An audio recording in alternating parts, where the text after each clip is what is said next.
23:10-11. ம் ம் ம் உங்களுக்காக அது அங்கீகரிக்கும்படி ஆசாரியன் அந்த கதிர்க்கட்டை ஓய்வு நாளுக்கு அனல் பண்ணிக்கொள்ளுங்க. ஓய்வு நாளுக்கு மறுநாளிலே கர்த்தருடைய சந்நிதியில் அசைவாட்ட வேண்டும். அப்புறம் நீங்கள் அந்த கதிர்க்கட்டை அசைவாட்டும் நாளில் கர்த்தருக்கு சவார்வாங்க தகன பலியாக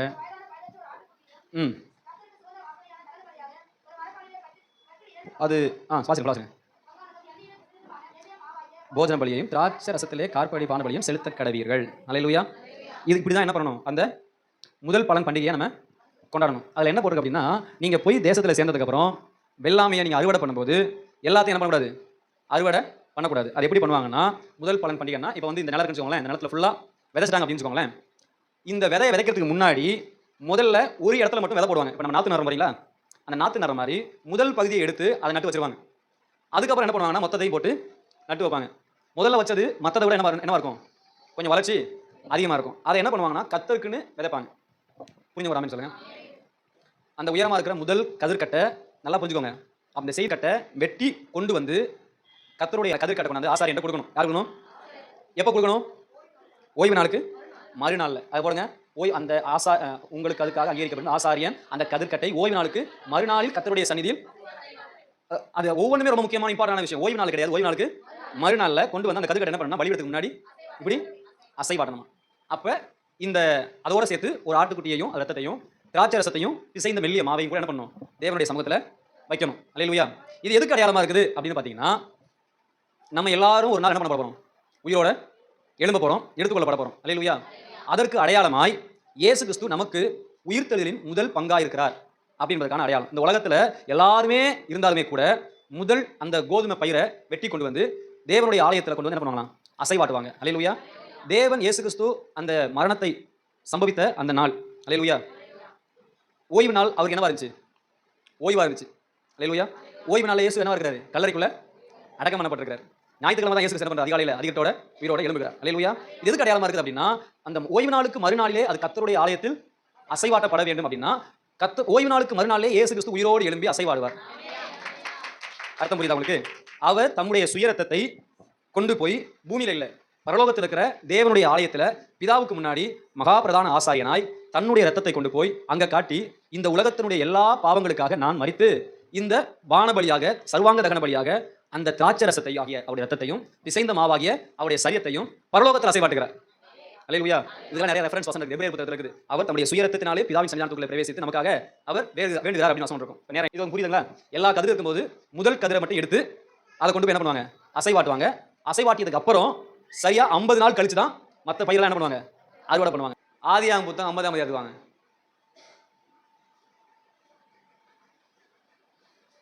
24, 25, 26 வசனத்தை வாசிங்க.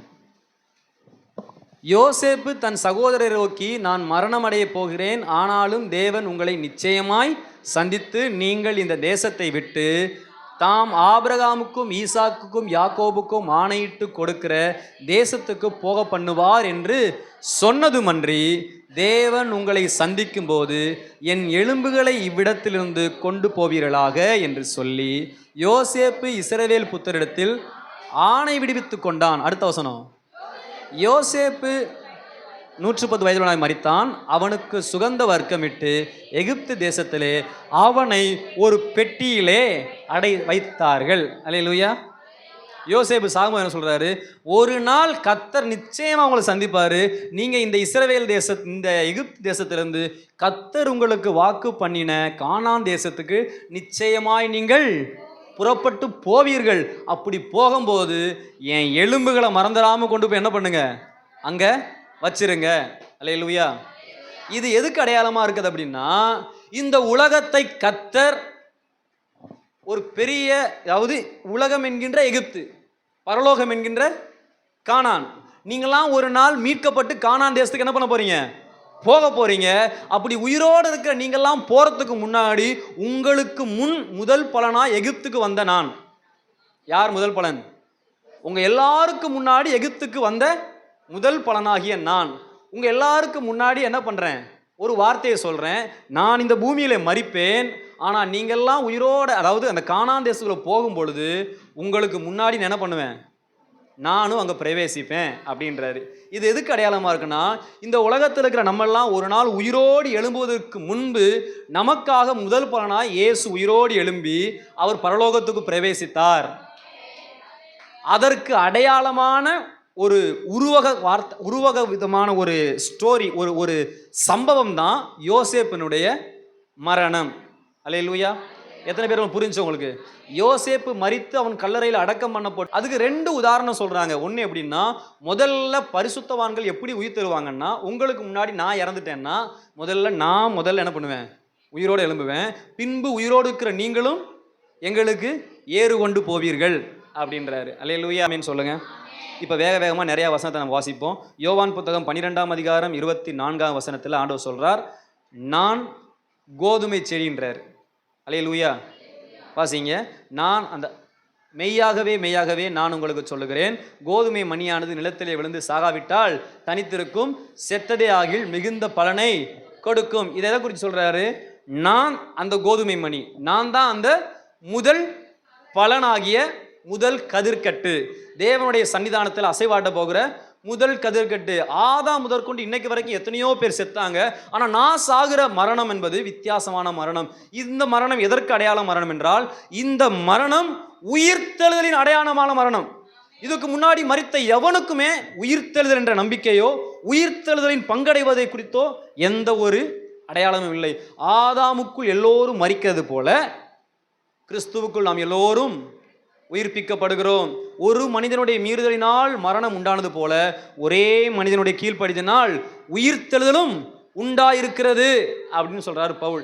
அதற்கு அடையாளமாக இயேசு கிறிஸ்து இங்கே என்ன பண்றாருன்னா, நான் மெய்யாகவே உங்களுக்கு சொல்லுகிறேன், நான் கோதுமை மணி, நான் உலகத்தில் விழுந்து செத்தாதான் நீங்கள்லாம் என்ன பண்ண முடியும்?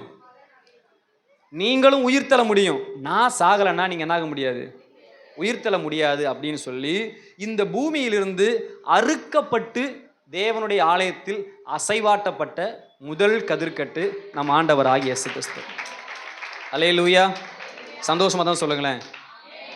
ஆமென். இது எவ்வளோ ஆச்சரியமான விஷயம் பாருங்க. பஸ்கா பண்டிகை இயேசுவினுடைய மரணம், புளிப்பில்லாத அப்ப பண்டிகை இயேசுவினுடைய தூய்மையான வாழ்க்கைக்கும் ரட்சிக்கப்பட்ட நம்முடைய தூய்மையான வாழ்க்கைக்கும் அடையாளம். 3வது என்ன அப்படின்னா, அசைவாட்டும் காணிக்கை, அப்படி இல்லைன்னா முதல் பலன் பண்டிகை. இயேசு நமக்காக முதலாவது உயிர்த்தெழுந்தார் என்பதற்கான அடையாளம் தான் இந்த அடையாளம். அல்லேலூயா. சந்தோஷமா ஒரு ஆமீன் சொல்லுங்களேன். மத்தேயு 27ஆம் அதிகாரம் 51 53 வரைக்கும்.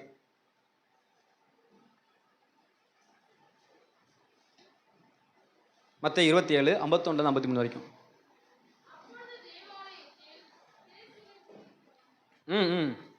வேற ஒன்றும் இல்லை. நீங்கள்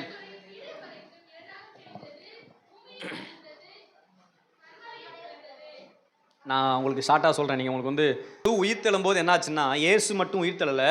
இயேசு உயிர்த்தெழும் பொழுது சில பரிசுத்தவான்களுடைய சரீரங்களும் அவரோடு கூட உயிரோடு எழும்பினுச்சு.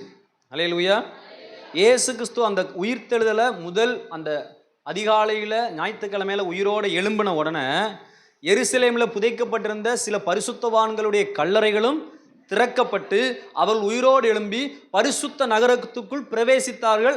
அநேகர் அவர்களை பார்த்தாங்களாம். அல்லேலூயா. அது என்னதுக்கு அடையாளம் அப்படின்னா, எப்படி இயேசு கிறிஸ்து உயிர்த்தெழும் பொழுது பரிசுத்தவான்கள் மட்டும்தான் உயிர்த்தெழுந்தாங்களே தவிர எந்த அக்கிரமக்காரனாச்சும் அதில் உயிர்த்தெழுந்தான் போட்டிருக்குதா? அந்த வசனம் போட்டிங்களா? அடுத்த வசனம் 52. பரிசுத்தவான்களுடைய சரீரங்களும், அதை நோட் பண்ணுங்க, ரொம்ப முக்கியமான வசனம் அது. யாருடைய சரீரங்கள் தான்? யாருடைய சரீரங்கள் தான்? சத்தமா யாருடைய சரீரங்கள்? அன்புக்குரியவர்களே, சபை விசுவாசிகளுடைய சரீரங்கள் போட்டிருக்குதா? இயேசுவை ஏற்றுக்கொண்டவர் சரீரம் போட்டிருக்குதா? ஒரே ஒரு பேர், என்ன பேரு? பரிசுத்தவான்களுடைய சரீரங்கள் எழுந்தது. அப்படின்னா கர்த்தருடைய எக்காலம் தொனிக்கும் பொழுது உயிரோடு எழும்ப போகிறவன் யார் என்றால், ஞானஸ்தானம் எடுத்தவன் தான், பரிசுத்தாவியை பெற்றுக்கொண்டவன் தான், தேவனுடைய ஆலயத்துக்கு வந்தவன் தான். ஆனால் இது எல்லாமையும் சேர்த்து அவனுக்கு ஒரே ஒரு பேர் கொடுக்கப்படணும். என்ன பேர்? பரிசுத்தவான். அவன் அந்த உயிர்த்தெழுதலில் பங்கடையத்தக்கவனாய் மரிக்கணும். மரிக்கிறதுக்கு முன்னாடி அந்த விதை முழு ஜீவனை அடையணும். அல்லேலூயா. இந்த பழங்களுக்கு ஒரு விதம் இருக்குது. அந்த வெம்பி பழுத்த பழம் இருக்கு இல்லையா, அதை வந்து என்ன பண்ணுவாங்கன்னா அரைவேக்காடாக எடுத்து கொண்டாந்து கல் போட்டு நல்லா பழுக்க வைப்பாங்க. இன்னொரு பழம் நல்லா பழுத்து அதே அறுப்பாங்க. இந்த 2 பழத்தையும் ஒன்றா வச்சுக்கின்னு வச்சுக்கோங்களேன், பார்க்கறது எப்படி தான் இருக்கும்? ரெண்டும் ஒரே மாதிரி தான் இருக்கும், ஒரே கலர் தான். மோந்து பார்த்தீங்கன்னா ஒரே மாதிரி தான், கடிச்சு தின்னு பார்த்தா கூட டேஸ்ட் ஒரே மாதிரி தான் இருக்கும். ஆனால் இதில் எது நல்ல மரம் தெரியுமா? ரெண்டையும் மண்ணில் போட்டு புதைச்சிங்கன்னு வச்சுக்கோங்களேன், கல் வச்ச பழத்துலேருந்து என்ன வராது? செடி வராது. ஆனால் நல்ல மரத்திலேயே இருந்து பழம் வெளியில் இருக்க தோல் கலராகிறது மேட்டர் இல்லை, உள்ளே இருக்கிற சதை பெருசாகிறது மேட்டர் இல்லை. உள்ளே இருக்க விதை இருக்குல்ல, அந்த விதை வீரியம் அடையணும், அது ஜீவன் அடையணும். அல்லேலூயா. மரித்ததுக்கு பின்பு நித்திய ஜீவன் அடைவதல்ல கிறிஸ்துவ வாழ்க்கை. நீங்கள் உயிரோடு இருக்கும் பொழுதே நித்திய ஜீவனில் பங்கடைய வேண்டும். அல்லேலூயா.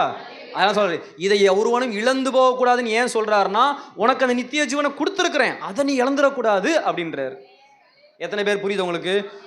இயேசு கிறிஸ்து உயிர் தெழும் பொழுது எருசலேமுக்குள் உயிரோடு எழும்பின ஒரே ஒரு கூட்டம் எந்த கூட்டம் என்றால், பரிசுத்தவான்களுடைய சரீரங்கள் எழுந்து பரிசுத்த நகரத்துக்குள் காணப்பட்டது. இது எதற்கு அடையாளம் என்றால், முதல் பலனாகி இயேசு கிறிஸ்து பூமியிலே உயிரோடு எழும்பும்போது அந்த வல்லமையின் பவர் பரிசுத்தவான்களையும் ஒரு கூட்டத்தை உயிரோடு எழுப்புனுச்சு. அதே போல தெசலோனிக்கர் புத்தகத்தை வேகமாக வாசிங்க. 1 தெசலோனிக்கர் புத்தகம் 4ஆம் அதிகாரத்தினுடைய 16. கர்த்தருக்குள் மரித்தவர்கள், ஏனெனில் கர்த்தர் தாமே ஆரவாரத்தோடும் பிரதான தூதனுடைய சத்தத்தோடும் தேவ எக்காலத்தோடும் வானத்தில் இறங்கி வருவார். அப்பொழுது கிறிஸ்தவருக்குள் மரித்தவர்கள் முதலாவது எழுந்திருப்பார்கள். 2ஆம் வசனம், பின்பு உயிரோடு இருக்கும் நாமும் கர்த்தருக்கு ஏறுகொண்டு போக மேகங்கள் மேலே அவரோட கூட ஆகாயத்தில் எடுத்துக்கொள்ளப்பட்டு இவ்விதமாய் எப்பொழுதும் கர்த்தரோடு இருப்போம். அந்த பெரிய உயிர்த்தெழுதலில் பங்கடைபவர்கள் யார் என்றால் பரிசுத்தவான்கள். அல்லேலூயா. 19ஆம் அதிகாரத்தினுடைய 8ஆம் வசனம் வாசிங்க. சுத்தமும் பிரகாசமுமான மெல்லிய வஸ்திரம் தரிக்கப்படும்படி அவர்களுக்கு அளிக்கப்பட்டது. அந்த மெல்லிய வஸ்திரம் பரிசுத்தவான்களுடைய நீதியே. பின்னும் அவன் என்னை நோக்கி, ஆட்டுக்குட்டியானவருடைய கல்யாண விருந்துக்கு அழைக்கப்பட்டவர்கள் பாக்கியவான்கள் என்று எழுது, மேலும் இவைகள் தேவனுடைய சத்தியமான வசனங்கள் என்று. அந்த ஆட்டுக்குட்டியானவருடைய கல்யாண வீடாகிய அந்த பரலோகத்துக்குள்ள பிரவேசிக்க வேணும்னா உங்களுக்கு ஒரு தூய்மையான வெண் வஸ்திரம் கொடுக்கப்பட்டிருக்கணும். எந்த மனிதனுக்கு தூய்மையான வெண்வஸ்திரம் கொடுக்கப்பட்டிருக்கிறதோ அவன் நீதிமானும் பரிசுத்தவானும் பாக்கியவானும் முதலாம் உயிர்த்தெழுதலுக்கு பங்குள்ளவனுமா இருக்கிறான். எத்தனை பேர் புரியுது? சர்ச்சுக்கு நீங்க எத்தனை பேர் வரலாமா? எக்காலம் துணிக்கும், ஒரு எக்காலம் பலார்னு கேட்கும், தேவ எக்காலம். பூமியில சவுண்ட் எங்கிருந்து வரல, கீழே இருந்து வரல, சவுண்ட் எங்கிருந்து வருது? மேல இருந்து. உயிரோடு இருக்கிற எவனுக்கு அது காது கேட்காது. முதல்ல எவனுக்கு தான் கேட்குமா? மரித்த கிறிஸ்தவர்களுக்கு. கிறிஸ்து அதாவது அந்த வசனம் பாருங்களா, யாருக்குள்ளயா? கிறிஸ்தவர்களுக்கு போட்டிருக்கா இல்ல கிறிஸ்துவுக்குள்ள போட்டிருக்கா? In Christ. கிறிஸ்துவுக்கு உள் அப்படின்னா வெளியே பார்க்கும்போது யார் தெரியணும்? அவன் உள்ள இருக்கணும், வெளியே இயேசு தெரியணும். அப்படி வாழ்ந்தா பாருங்க, அவனுக்கு தான் முதலாம் உயிர்த்தெழுதல்ல பங்கு இருக்குது. அல்லேலூயா. நான் எப்படி வேணா வாழ்வேன், ஆனா கிறிஸ்தவன்னா நீ நித்திரையா இரு. அல்லேலூயா. இன்னும் கொஞ்சம் தூங்கட்டும், இன்னும் கொஞ்சம் தூங்கட்டும் தாளாட்டிட்டு போயிடுவாங்க. அல்லேலூயா. அந்த சத்தம் யாருக்கு தான் கேட்குமா?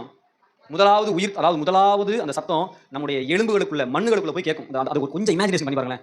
6 அடி பள்ளத்துக்குள்ள போட்டாச்சு, 2000 வருஷம் ஆச்சு, என்ன ஆயிரும்? மண்ணுக்கு எல்லாம் தின்னு ஏதாவது இருக்குமா? எதுவுமே இருக்காது. அதெல்லாம் தூசி புழுதிக்கு புழுதியுமா? பரிசுத்தவான்கள் அடக்கம் பண்ணும்போது எவ்வளவு அழகான வார்த்தை சொல்றாங்கல்ல, இதை மண்ணுக்கு மண்ணுவாம் புழுதிக்கு புழுதியுமாய் ஒப்பு கொடுத்து. ஒருவேளை புழுதிக்கு புழுதியாவே போய் மண்ணோடு மண்ணாவே போய்ட்டாலும் கூட இந்த எக்கால சத்தம் அப்படி துணிக்கும் போது என்ன நடக்கும் அப்படின்னா, எசேக்கியேலின் பள்ளத்தாக்கில் நடந்த சம்பவம் நடக்கும். என்ன நடந்துச்சு? அவன் அந்த சத்தத்தை வாயை திறந்து எலும்புகளை பேசும்போது, நரம்புகளை பேசும்போது, சதைகளை பேசும்பொழுது அவைகள் எல்லாம் ஒரு சேனையாய் சேர்ந்ததான். அதாவது உலர்ந்து போயிருக்கிற மண்ணோடு மண்ணா கிடக்கிற இந்த எலும்புகள் என்னாச்சு? முதல்ல அவன் சொல்ல முதல்ல எலும்பு உருவாச்சு. எங்கெங்க கிடந்தோ எல்லா எலும்பு என்னாச்சு? கரெக்டா அவனுடைய விரலுக்குள்ள விரல், அவன் கைக்குள்ள கை, மண்டைக்குள்ள மண்டையை சேர்ந்து ஒரு எலும்பா. அப்புறம் உடனே நரம்புகள், அப்புறம் சதைகள், தோல். உயிர் வந்துச்சா? வயர்ல 4 திசையிலும் இருந்து அந்த ஆவி அவர்களுக்குள்ள பூந்து அது ஒரு சேனையாய் எழும்பி நின்றது. வாசிக்கிறீங்களே எசேக்கியேல் பள்ளத்தாக்குல. அந்த மாதிரி எசேக்கியேல் 4-5 முறை பேச வேண்டியிருக்குது அந்த எலும்புகள் உயிர் தெழுவதுக்கு. ஆனா இங்க எக்காலம் என்ன பண்ணும்? ஒரே ஒரு சவுண்ட் கொடுக்கும். அந்த டைம்ல உங்க புழுதி எல்லாம் ஒன்னா சேர்ந்து அப்படியே ஒரு எலும்பா மாறும், எலும்பு நரம்பா மாறும், நரம்பு சதைகளா மாறும், சதைகள் தோலா மாறும். எப்படி மரிச்சீங்களோ அப்படி எழும்பி நிப்பீங்க. அல்லேலூயா. 6 அடி பள்ளமும் பட்டாறு வெடிச்சு வெடிகுண்டு உள்ள வெளியே வர மாதிரி நம்ம என்ன பண்ணுவோம்? பரிசுத்தவானுடைய கல்லறை திறக்கப்பட்டது. எப்படி வரல? அந்த மண்ணெல்லாம் மூடி இருக்கும்போது அவங்க அப்படியே மறுரூபமாகலாம் வெளியே வரல. எப்படி வச்சான்? கல்லறை மூடி வச்ச கல்லறை என்னாச்சான்? இஸ்ரவேல்ல கல்லறை எப்படி இருக்கும்? நம்மள மாதிரி பெட்டியெல்லாம் இருக்காது, பெரிய கொகை மாதிரி இருக்கும். அதுல பெரிய பாறாங்களை வச்சு அப்படியே அடைச்சு மூடிடுவாங்க. அந்த கல்லை புரட்டத்துக்கே 6-7 பேர் தேவை. அவ்வளவு பெரிய கல்லா இருக்கும். அல்லேலூயா. இந்த சரீரம் உயிரோட எழுந்தவன இந்த பெரிய பாறாங்களுக்குள்ள அது அப்படி உருண்டுச்சான். என்னடான்னு பார்த்தா உள்ள இருக்கிற மனுஷன் ஆயிட்டான். அப்படி எந்திரிச்சு நிக்கிறான். அல்லேலூயா. அவன் பரிசுத்தவான். அந்த மாதிரி எக்காலம் துணிக்கும் போது எங்க அடக்கம் பண்ண போறீங்களோ, அல்லேலூயா. ஒருவேளை நீங்க நெருப்புல எரிஞ்சு போயிட்டீங்கன்னா, இல்ல தண்ணியிலேயே ஊறி தண்ணி மீன்கள் எல்லாம் உங்களை தின்னு கழிவுகளாக்கிட்டாலும் கூட பைபிள் சொல்லுது, தண்ணீர்ல மூழ்கப்பட்டவன தண்ணீரும், அக்கினியில அழிந்து போனவன அக்கினியும், மண்ணுக்குள்ள புதைஞ்சு போனவன மண்ணும் ஒப்புவிக்கும். எக்காலம் துணிக்கும் போது மறுபடியும் இதே சரியத்தோட என்ன பண்ணுவோம், உயிரோட அப்படி எழும்பி நின்று காத்துல மேகங்கள் மேல அப்படியே இந்த படிக்கட்டு ஏறி போவோம்ல, அப்படி மேகங்கள் மேல் ஏறி போவோமா. அல்லேலூயா. எப்படி போடுதா? ஓகே, அந்த வசனம் போயிடுச்சு. இதெல்லாம் படிச்சு எல்லாம் வந்து நோட் பண்ணிக்கோங்க. அல்லேலூயா. சமுத்திரமும் தண்ணீர் உள்ளவர் மரித்தோரை ஒப்புவிக்கும், மரணமும் பாதாளமும் மரித்தோரை ஒப்புவிக்கும், யாவரும் தங்களை வரிசையின்படி நியாயத்துக்கு வந்து நிற்பார்கள். அல்லேலூயா. எதுவே புரிஞ்சு உங்களுக்கு? அல்லேலூயா. அப்ப இந்த முதல் பலன் பண்டிகைன்றது எதுக்கு அடையாளமா இருக்குது? இயேசு கிறிஸ்து மரித்தார், உயிரோடு எழும்பினார். அதனால எந்த கிறிஸ்தவனுக்கு சந்தேகமே வேணாம். இந்த உலகத்துல உங்களை ஒருத்தன் கொன்னுட்டான்னா நீங்கள் இந்த பூமியை விட்டு இதோட கதை முடிய போறதில்ல. உயிர்த்தெழுதலில் நிச்சயமா பங்கடைவீங்க. இந்த நம்பிக்கை சீஷர்களுக்குள் அதிகமா இருந்ததுனால தான் கழுத்தை வெட்டா, கையை வெட்டா, உடம்ப வெட்டான்னு அசால்ட்டா என்ன பண்ணான், ஒப்பு கொடுத்தான். அல்லேலூயா. பேதுரு வந்து முதல் நாள் 3 முறை மறுதலிச்ச பேதுரு இயேசு உயிரோட என்ன பண்ணாரு? அந்த உயிர்த்தெழுதலை பார்த்தோன்னே, அட இவ்வளவு தானா, செத்து போனா இதோட வாழ்க்கை முடியலையா, இதுக்கப்புறம் இன்னொரு வாழ்க்கை இருக்குதா, அந்த மேனி ரொம்ப அழகா இருக்குது. அல்லேலூயா. அந்த சாயல் எனக்கு வேணும், எனக்கு இது வேணாம் அது வேணும்ட்டு அவனுக்கு தெளிவான ஒரு அடையாளத்தை பெற்றுக்கிட்ட பேதுருக்கு, ஒரு பெரிய பேதுரு மட்டும் இல்லை, அங்க இருக்கிற எல்லா சீஷர்களுக்குள்ளையும், எல்லா பின்னுக்கு வந்த சீஷர்களுக்குள்ளையும் ஒரு பெரிய தைரியம் இருந்துச்சு. என்ன தைரியம்னா, பூமியில தங்கள் சரீரத்தை கொல்ல திராணி உள்ளவர்களுக்கு பயப்படாமல், ஆத்மாவையும் ஆவியையும் மாம்சத்தையும் நரகத்தில் தள்ளுவதற்கே நீங்க என்ன பண்ணணும், பயப்படணும். அதனால இந்த உலகத்தில் வாழ்ற வாழ்க்கையை குறித்தோ மரணத்தை குறிச்சோ அவங்களுக்கு எந்த ஒரு பயமும் இல்ல. செத்தா சாகுறேன் கத்தருக்காக, ஒன்றும் பிரச்சனை இல்லை, கத்தருடைய வருகையில அவரோடு வாழ போறேன் என்ற தெளிவு அவங்களுக்கு இருந்துச்சு. எதவே புரிஞ்சு உங்களுக்கு? எதவே புரியுது உங்களுக்கு? இந்த உலகத்தில் வாழ்வதற்காக நாம் அழைக்கப்படவில்லை, அவரோடு கூட வாழ்வதற்கு அழைக்கப்பட்டிருக்கிறோம். அதனுடைய முதல் பலன் தான் யாரு? நம் ஆண்டவராகிய அவர் உயிரோடு எழும்பும்பொழுது பரிசுத்தவான்கள் எழும்பினார்கள். அவர் வருகையில் வரும்பொழுது நாம எல்லாரும் என்ன பண்ணுவோம், எழும்பி இவ்விதமா எப்பொழுதும் நம்ம அவரோடு கூட இருப்போம். அல்லேலூயா. அல்லேலூயா. இல்லை, இன்னும் கொஞ்சம் 1 கொரிந்தியர் புத்தகம் 15ஆம் அதிகாரத்தினுடைய 20வது வசனம் வாங்க. கிறிஸ்துவோ மரித்தோரிலிருந்து எழுந்து நித்திரைந்து அடைந்தவர்களின், அடுத்த வசனம், மனுஷனால் மரணம் உண்டானபடினால் மனுஷனால் மரித்தோரின் உயிர்த்தெழுதலும் உண்டாயிற்று. இயேசு கிறிஸ்து முதல் கதிர்கட்டாக எடுத்து எங்க என்ன பண்ணப்பட்டாரு? அசைவாடப்பட்டார். எங்க அசைவாடப்பட்டார்? கர்த்தருடைய. அதனால தான் அந்த மகதலேனா மரியாள் காலையில போயிட்டு அவரை காலை தொட வரும்போது சொன்னா, தயவுசெய்து என்ன பண்ணாத, தொடாத, இன்னும் நான் மகிமை அடையவில்லை. ஏன் அப்படின்னா அந்த கதிர்கட்டை இப்பதான் அசைவாடணும், சண்டே தான் அசைவாடணும். அல்லேலூயா. எப்பதான் அசைவாடணும்? அவர் உயிரோடு எழுந்து பரலோகத்தில் போயிட்டு தன்னை அசைவாட்டி முதல் பலனாக காட்டி திரும்ப வந்து தான் என்ன பண்றாரு, தன்னை சீசர்கள்ட்ட காட்டி தொட்டு பாருங்கிறாரு. இது வரைக்கும் புரிஞ்சுங்களா? இப்போ அடுத்த பண்டிகைக்கு போயிடலாம். இதெல்லாம் நம்ம இன்னொரு நாள் கொஞ்சம் நல்லா ஃப்ளெஜ்ஜாக பார்க்கலாம். ஐ திங்க் இந்த விஷயத்தை இன்னும் கொஞ்சம் உங்களுக்கு டீட்டெயிலாக சொல்லணும் அப்படின்னா, அந்த விதை மரிப்பதற்கு முன்பு தன் ஜீவனை அடைந்து கொண்டது. அது ரொம்ப முக்கியம். நீங்கள் மரிக்கிறதுக்கு முன்னாடி நித்திய ஜீவனுக்குரிய சுபாவத்துக்குள்ள இருக்கணும். இன்னைக்கு ஒரு நாள் உட்காந்து யோவான் புத்தகம் 15ஆம் அதிகாரத்தை ஃபுல்லாக படிச்சுங்க. என்னை எல்லாம் உங்களால் ஒன்றும் செய்ய முடியாது, செடியானது கொடியோடு இணைந்திராவிட்டால் தான் சுயமாய் கனி கொடுக்க மாட்டாது போல, நீங்க என்ன எல்லாம் உங்களால் ஒன்றுமே செய்ய முடியாது. ஆவிக்குரிய வாழ்க்கையில நம்ம சுய பலத்தில் எதுவுமே செய்ய முடியாது. நமக்கு எவ்வளவு அறிவு வேணா இருக்கலாம், தினமும் காலையில ஜெபம் பண்ணணும், ஒழுங்கா பைபிள் படிக்கணும், உபவாசம் போடணும், கர்த்தருக்குள்ள இருக்கணும். இந்த ரிலேஷன்ஷிப் நீங்க ஒழுங்கா இருந்தீங்கன்னா தான் உங்க வாழ்க்கைக்குள்ள என்ன வரும், அந்த ஜீவன் உண்டாகும். அல்லேலூயா. கலாத்தியர் 5ஆம் அதிகாரத்தை ஒரு முறை ஃபுல்லா வீட்டில் உட்காந்து என்ன பண்ணுங்க, வாசிங்க. 22ஆம் வசனம் 23ஆம் வசனத்தெல்லாம் அந்த மாம்சத்தின் கிரியைகள் எல்லாம் நம்மளுக்கு என்ன பண்ணும், அழிஞ்சு போகணும். அந்த மாம்சத்தின் கிரியைகள் அழிஞ்சாதான் நமக்கு என்ன ஆகும், இந்த ஆவியின் கனிகள் எல்லாம் நமக்குள்ள உண்டாகும். அந்த ஆவியின் கனி தான் ஜீவன் அடைந்த விதை. இயேசுக்குள்ள இந்த 9 ஆவிக்குரிய கனிகள் என்னாச்சு, இருந்துச்சு. அல்லேலூயா. அந்த 18 போடுங்க பார்க்கலாம். மாம்சம் ஆவிக்கும் ஆவி மாம்சத்துக்கு விரோதமாக, அது மேல சொன்னா 17 போடுங்க. மாம்சம் ஆவிக்கு விரோதமாகவும் ஆவி மாம்சத்துக்கு விரோதமாகவும் இச்சிக்கிறது. நீங்கள் செய்ய வேண்டும் என்கிறவைகளை செய்யாதபடிக்கு இவைகள் ஒன்றுக்கு விரோதமாக ஒன்று. உங்களுக்கு புரியுது உங்களுக்கு? நான் நல்லா இருக்கணும்னு ஆசைப்படுறேன், ஆனா பட் என்ன பண்ண முடியல, கரெக்டா இருக்க முடியல. எத்தனை பேருக்கு அப்படி? ஆமென். நான் அமைதியாக தான் ஆசைப்படுறேன், நீயும் வாயை கொடுத்தா அப்படின்ற மாதிரி இருக்குது. ஏதோ ஒன்று நம்மளை வந்து சொரிஞ்சு விடுவாங்கல்ல சில பேர். அந்த சொரிஞ்சு விடுறவர்கள் தான் தேவதூதர்கள். அவங்க தான் யாரு? சில நேரத்தில் உங்கள் அம்மாவே அந்த தேவதூதனாக இருப்பாங்க, இல்லை உங்கள் கணவன் தான் தேவதூதன். அவர்கள் எல்லாம் என்ன பண்ணுறாங்க, சோதித்து தேய்ச்சி பார்த்தா தானே பொண்ணா பித்தலையான்னு தெரியும். அந்த தேய்க்கிறவர்கள் தான் யாரு? தேய்க்கிறது தங்கம் கிடையாது, தேய்க்கிறது தான் அது கல்லு தான். அதில் எந்த சந்தேகம் வேணாம். அதுக்கு ரட்சிப்பும் கிடையாது, நீதி கிடையாது, பரிசுத்தம் கிடையாது, ஒன்றும் கிடையாது. ஆனால் அதுதான் போட்டு நம்ம என்ன பண்ணிட்டு இருக்கோம், தேய்க்கும். இது தான் தேய்க்கும். தங்கம் தங்கத்தோட தேய்க்காது, கல்லு தான் தேய்க்கும். ஆனால் தங்கம் ஜொலிக்கணும். எவ்வளோ கஷ்டம் இல்லை? என்ன உண்மை தானேங்க? அவங்க 2 பேரும் கணவன் பண்ணி வந்திருக்கீங்க. அல்லேலூயா. உங்களுக்கு எத்தனை புரியுது? உங்களுக்கு எத்தனை பேர் புரிஞ்சிச்சு? உங்களுக்கு உலகத்திட்ட எந்த ஒரு ரிசல்ட்டை எதிர்பார்க்க முடியாது. அவன் நம்மளை போட்டு சொரிஞ்சுக்கிட்டு தான் இருப்பான். அந்த சொரிகிறவர்கள் தான் நம்மை நீதிமானா அல்லது துன்மார்க்கனா என்று நம்மளையே கண்டுபிடிக்கிறதுக்கு கத்தர் வைத்திருக்கிற மனிதர்கள். அல்லேலூயா. எத்தனை பேர் புரிஞ்சு உங்களுக்கு? இது புரிஞ்சுங்களா? அந்த வசனம் ஒரு முறை மனப்பாடம் பண்ணுங்க. மாம்சத்தும் ஆவிக்கு விரோதமாகவும் ஆவி மாம்சத்துக்கு விரோதமாகவும் இச்சிக்கிறது. 15-16 எப்படி எனில் நான் செய்கிறது எனக்கே சம்மதமில்லை, நான் விரும்புகிறதை செய்யாமல் நான் வெறுக்கிறதையே. யாரு கை தூக்காத? எல்லாருக்கும் பார்த்து சொல்றேன். பவுல் கை தூக்காதெல்லாம் யாரு? பாதி முக்கால்லாம் கை தூக்கவே இல்லை. நாங்க எந்த தப்பையுமே செய்கிறதே இல்லை. ஏன் அப்படின்னா நாங்க தப்பு செய்யறது எங்களுக்கு தெரியல. எப்படி எனில் நான் செய்கிறது எனக்கே சம்மதி இல்லை, நான் விரும்புகிறதை செய்யாமல் நான் வெறுக்கிறதை செய்கிறேன். இப்படி நான் விரும்பாததை செய்கிறவனா இருக்க நியாயப்பிரமாணம் நல்லது என்று ஒத்துக்கொள்கிறேன். அதனால் நான் அல்ல, எனக்குள்ளே வாசமா இருக்கிற பாவமே என்னை அப்படி செய்ய வைக்கிறது. அப்படி அது எப்படி என்றில் என்னிடத்தில், அதாவது என் மாம்சத்தில் நன்மை வாசமா இருக்கிறது இல்லை என்று நான் அறிந்திருக்கிறேன். நன்மை செய்ய வேண்டும் என்ற விருப்பம் என்னிடத்தில் இருக்கிறது, நன்மை செய்வதோ என்னிடத்தில் இல்லை. ஆதலால் நான் விரும்புகிற நன்மையை செய்யாமல் விரும்பாத தீமையே செய்கிறேன். அப்படி நான் விரும்பாததை செய்தால் நான் அல்ல, எனக்குள்ளே வாசமா இருக்கிற பாவமே என்னை அப்படி செய்கிறது. புரியுது? ஒரு ஆமென் சொல்லுங்க. இது இந்த பிரச்சனை யாருக்கு இருந்துச்சு? பவுலுக்கே இருந்துச்சு. நமக்கு இருக்காதா? அல்லேலூயா. எத்தனை புரிஞ்சு உங்களுக்கு? மாம்சத்துக்கு விரோதம் நான் கோவப்படக்கூடாதுன்னு தீர்மானம் எடுக்கும் போது ஆவியில எடுக்கிறேன். கோவப்பட வேண்டிய சூழ்நிலை வரும்பொழுது நான் மாம்சத்துக்குள்ள இருக்கிறேன். இப்ப நான் மாம்சத்துக்குள்ள இருந்து நான் கோவப்படக்கூடாதுன்றத கண்ட்ரோல் பண்ணிட்டேன்னா ஆவியினால் மாம்சத்தின் கிரியைகளை அழிக்கிறேன். சொல்லுங்க. நமக்கு சண்டை வேற எங்கேயும் கிடையாது. சண்டை இருக்குது நமக்குள்ளேயே. பெரிய யுத்தம் நடந்துகிட்டு இருக்குது. சொல்லுங்க. நமக்குள்ளேயே ஒரு பெரிய, ஒரு பக்கம் கோலியாத்து, ஒரு பக்கம் தாவீது வெளியே கிடையாது, உள்ளுக்குள்ளேயே நடக்குது. நான் பேசக்கூடாதுன்னு நினைக்கிறேன், கோலியாத் என்ன பண்ணிக்கிறான்? பேச வைக்கிறான். அப்ப இவனை கல்லை தூக்கி தான் என்ன பண்ணும்? அடிக்கணும். அப்பதான் என்ன அவன் கீழே விழுவான். அதனால தான் சொல்லுது வசனமாகிய கல். இந்த கல்லை எடுத்து என்ன பண்ணு?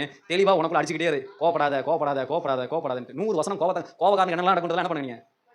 ஃபுல்லா படிங்க. அந்த ஒவ்வொரு முறையும் நீங்க படிச்சு உள்ள இறக்க கோலியாத்து மேல குறித்த வராம கல்லை தூக்கி அடிச்சுக்கிட்டே இருக்கிறீங்க. அது மட்டும் தான் முடிவு, இல்லைன்னா வாய்ப்பே இல்லை. அல்லேலூயா. 8ஆம் அதிகாரத்தில் திரும்புங்க. 12 வாசிங்க. ஆகையால் சகோதரரே, நான் பாவம் செய்யாமல் இருக்க ஆசைப்படுறேன், ஆனால் பாவம் செய்கிறேன்னு சொல்லி இப்படியே கதை விட்டுட்டு என்ன பண்ணாத? வாழ்ந்துடாத. நான் பாவம் செய்யல, பாவம் தானே பாவம் செய்ய வைக்குன்னு சொல்லிட்டு என்ன பண்ணாத? இப்படியே வாழ்ந்துடாத. அதே பவுல் சொல்றாரு 8ஆம் அதிகாரம் 12ஆம் வசனத்துல, ஆகையால் சகோதரரே, மாம்சத்தின் படி பிழைப்பதற்கு நான் மாம்சத்துக்கு கூலி கடனாளிகள் அல்ல, மாம்சத்தின் படி பிழைத்தால் சாவீர்கள், ஆவியினாலே சரீரத்தின் செய்கைகளை அழித்தால். அவரே சொல்றாரு, நான் இப்ப பரலோகத்துக்கு போய் முதல் பலன்ல பங்கடைஞ்சு நித்தியத்துக்குள்ள போகணும்னா நான் என் மாம்சத்தின் கிரியைகளை அழிக்கணும். அப்படி அழிக்கணும்னா அதுக்கு ஒரே ஒரு ஸ்ட்ரென்த்தான வெப்பன் என்னன்னா ஆவி. என்னங்க? ஆவியில நான் பலன் அடையணும். அதுக்கு தான் அந்நிய பாஷை, பரிசுத்த ஆவியானவர் நமக்குள்ள இருக்கிறார். அதுக்கு தான் வசனம் வாசிக்கணும், அதுக்கு தான் உபவாசம் பண்ணணும், அதுக்கு தான் நல்ல ஊழியக்காரங்களோட நல்ல ஒரு ரிலேஷன்ஷிப்ல இருக்கணும். அவங்க கிட்ட நம்மளுடைய குறைவுகள் என்ன பண்ணணும்? சொல்லி ஜெபிக்கணும். ஏன்ட்ட சொல்லாதீங்க. பெண்கள் மனைவிட்ட சொல்லுங்க. அல்லேலூயா. ஆண்கள் தைரியமா என்கிட்ட சொல்லுங்க. உங்க விஷயத்தை எதுவாக இருந்தாலும் சொல்லுங்க. உங்களோட சேர்ந்து இணைந்து என்ன பண்ணுவோம்? ஜெபம் பண்ணுவோம். ஒரு ஊழியக்காரன் வீட்டுக்கு போனாராம். ரொம்ப நாளா ஒரு விசுவாசி சர்ச்சைக்கு வரவே இல்லை. போய் பார்த்தாராம், எல்லாம் பயங்கரமா உட்காந்து விருது இருக்காங்களாம். இவர் என்ன பண்ணிருக்காரு? 3 நாளா சோறு சாப்பிடாம தண்ணி குடிக்காம, ஆண்டவரே இந்த ஆத்துமாவை ரட்சிப்பீராக சந்திப்பீராக ஜெபிச்சிட்டு இருக்காரு. அவங்க போனா என்ன பண்ணாங்க? உட்காந்து பக்காவா தின்னு இருக்காங்க. தின்னு போது பாச வாங்கல உட்காந்து டீ குடி. நமக்கு என்னாச்சு? ஒன்றும் வரலையா? வந்தாராம், அந்த சேர்ல உட்காந்தாரு, எரியிற நெருப்பை பார்த்தாரு, அதுலேருந்து ஒரு கட்டை எடுத்து அப்படி ஓரம் வச்சாரு. மொத்தமாக என்னாச்சு? அந்த விறகு நூந்து போச்சு. திரும்ப எடுத்து உள்ள வச்சாரு, எரிஞ்சிச்சு. வீட்டுக்கு போயிட்டாரு. விசுவாசிக்கு விஷயம் புரிஞ்சிருச்சு. அடுத்த வாரம் குடும்பம் வந்துருச்சு. என்ன தெரியுமா அர்த்தம்? எப்பா நீ பயங்கரமா ஆவிக்குரிய மனுஷனா வாழ்ந்துகிட்டு இருந்த, நீ இன்னைக்கு சபையை விட்டு வெளியே வந்துட்ட. உங்ககிட்ட நெருப்பு கிடையாது, இப்போ உங்க பரிசுத்தம் கிடையாது, நீ எல்லா அக்கிரமத்திலையும் பிஎஸ்சி முடிச்சிட்ட. திரும்பவும் நீ பரிசுத்தம் வாழணும்னா வேற வழியே இல்லை. என்ன பண்ணு? ஐக்கியப்படு. குடும்பம் வந்தாங்க, மறந்து போயிட்டாங்க. கண்ணை மூடுவோம், ஜெபம் பண்ணுவோம். முதல் பலனில் பங்கடைய வேண்டும் என்றால் நாம் பரிசுத்தவானும் நீதிமானும் கல்யாண வீட்டின் வஸ்திரத்தை தரித்தவர்களுமாய் அதற்குள் இருக்க வேண்டும். அல்லேலூயா. எல்லாம் கொஞ்சம் கண்ணை மூடி. கொஞ்சம் முட்டியெல்லாம் வலிக்கும் தான், பரவாயில்ல. இயேசு காயப்பட்டார்னு வச்சுக்கோங்க. தயவு செய்து மாய்மாலமா முட்டா இந்த பிரசங்கம் வேறு யாருக்கும் இல்லை. நான் எனக்கே சிலுவையில் என்னை தொங்க விட்டு நானே என்னை சாட்டையில் பலார்னு அடிச்சுக்கிற மாதிரி இந்த பிரசங்கம் நான் பண்ணிக்கிறேன். அல்லேலூயா. உங்களுக்கு யாருக்கா தெரியுதா சிலுவையில் உங்கள் மகன் தெரியுதா? தெரியுதா? என்னைக்கு ஒரு விசுவாசிக்கு சிலுவையில் தொங்குறது அங்கே நீங்கள் அப்படியே தொங்குற மாதிரி உங்களுக்கு தெரிஞ்சுன்னா நீங்கள் ரசிக்கப்பட்டீங்க. அல்லேலூயா. நான் சிலுவையில் அறையப்பட்டிருக்கேன்னு பவுல் சொன்னார். அவனுக்கு அந்த கண்ணு தெரிஞ்சிருச்சு. இயேசு காணில் நான் தாண்டா இருக்கேன். அந்த அளவுக்கு அவன் தெளிவாயிட்டான். Okay, good. எனக்கு நம்புறேன். நிச்சயமா ஒன்றும் இல்லை, ரொம்ப ஈஸியான விஷயம் தான், பெரிய கஷ்டமான விஷயம் இல்லை. நம்ம ஆவிக்குரிய வாழ்க்கையில் கெட்டு போனதுக்கான ஒரே ஒரு காரணம், ஒரு தொடர்ந்து அந்த ஆவிக்குரிய வாழ்க்கையை நான் வாழ்றதில்லை. எனக்காக ஒரு நாள் ஜெபம் பண்ணுவோம், பயங்கர அனலாக இருக்கும். 4 நாள் அப்படியே, அப்புறம் 5ஆவது நாள் காணாம போயிடுவோம். அந்த கேப்பில் தான் பிசாசு போடுவான். ஒரு யூனிஃபார்மாக ஒரு முடிவு வாங்க, ஒரு டைம் டேபிளுக்குள்ளே வாங்க. நான் இந்த டைமில் ஜெபம் பண்ணுவேன், ஃபேமிலியாக ஜெபம் பண்ணுவோம், குடும்பமாக உட்காருவோம், வீட்டில் ஒரு குடும்ப ஜெபம். தயவுசெய்து அதெல்லாம் ஏற்படுத்துங்க. 1000 பேர் சபைக்கு வந்தாலும் பரலோகத்துக்கு போகணுன்னா பரிசுத்தவான்களுடைய கல்லறையில் மட்டும்தான் திறக்கும். முதல் பலனாகி இயேசு உயிரோடு எழுந்தது போல நாம் உயிரோடு எழுத வேண்டும் என்றால் எவ்வளோ வேத அறிவு இருக்குது, எவ்வளோ நல்லா பாட்டு பாட தெரியுது, நம்ம எவ்வளோ காணிக்க கொடுத்துருக்குறோம், இது எதுவுமே நம்ம கணக்கில் வராது. கணக்கில் வர ஒரே ஒன்று, உண்மையும் உத்தமமான விசுவாசியே, ஊழியக்காரனே, உன் எஜமானுடைய சந்தோஷத்துக்குள் பிரவேசி. இதோ உனக்காக உலகம் உண்டானது முதல் ஆயத்தம் பண்ணி வைக்கப்பட்ட அந்த மகிழ்ச்சிக்குள் பிரவேசி. கர்த்தர் நமக்காக காத்துட்ருக்காரு. நான் இந்த மாதிரி உங்களுக்கு சொல்லும் போது எப்படி நான் ஒரு கண்ணில் ஒரு காட்சியை பார்க்குறேன். ஒரு தண்ணியில் தத்தளிச்சுக்கிட்டு இருக்கிற ஒரு பையன்கிட்ட ஒரு கயிறு தூக்கி போடுறாரு, எப்படியாவது பிடிச்சி கரைக்கு வந்துருப்பான்ட்டு. இன்றைக்கி அப்படி ஆண்டவர் இன்றைக்கி உங்கள் முன்னாடி தன்னுடைய வஸ்திரம், தன்னுடைய கயிறு, தன்னுடைய கரத்தை நீட்டுறாரு. தண்ணீருக்குள்ளே மூழ்கி போன பேதுருவை கரம் பிடித்த இயேசு இன்னைக்கு உங்களை கரம் பிடிக்கிறார். மகனை மறுபடியும் நீ மேலே எழும்பிரு. உலகத்தில் மூழ்கி போயிடாத. உலகம் உன் காலுக்கு கீழே இருக்கட்டும். நீ உலகத்துக்கு மேலே ஏறி நட. இந்த உலகத்துக்குள்ள நீ மூழ்கி போயிடாத. கர்த்தர் நீ மீட்டுக் கொள்வாராக. ஆண்டவரே, உலகத்தின் ஆசை இச்சைகள் எங்களுக்குள் அறையப்படட்டும்பா. பரலோகத்தில் நானும் வெண்ணங்கி தரித்து குருத்தோலை ஏந்தி இயேசு அசைவாட்டியது போல நானும் ஆண்டவரே அந்த அசைவாட்டின் முதல் பலனோடு கூட பங்கடைய கர்த்தாவே அந்த பன்னிதானத்தில் நானும் ஒரு நபராக இருக்க கர்த்தர் எங்களுக்கு உதவி செய்வீராகப்பா. எல்லாரும் நல்லா வாயை திறந்து சோத்திரம் பண்ணி ஜெபம் பண்ணும்போது சொல்லுங்க, ஆண்டவரே எங்கள் குறைவுகள் குற்றங்கள் மேல் கர்த்தாவே உம்முடைய ஆளுகை வரட்டும். ஆண்டவரே ஆளுகை வரட்டும்.